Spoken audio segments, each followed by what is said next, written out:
হাজিরিন,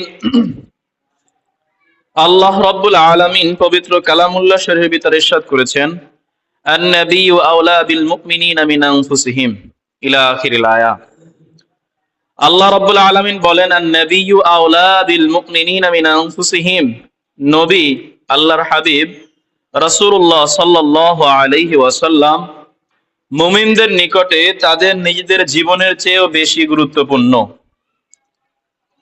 আল্লাহ রাব্বুল আলামিন দ্ব্যর্থহীন ভাষায় ঘোষণা করে দিয়েছেন, যারা প্রকৃত মুমিন, যারা প্রকৃত মুসলমান, তাদের নিকট নবী করিম সাল্লাল্লাহু আলাইহি ওয়াসাল্লাম আল্লাহর হাবিব জীবনের চাইতেও বেশি প্রিয়, জীবনের চাইতে বেশি গুরুত্বপূর্ণ। এই জন্য রাসূল সাল্লাল্লাহু আলাইহি ওয়াসাল্লামের বিখ্যাত সাহাবী খাদিমুর রাসূল সাল্লাল্লাহু আলাইহি ওয়াসাল্লাম হযরত আনাস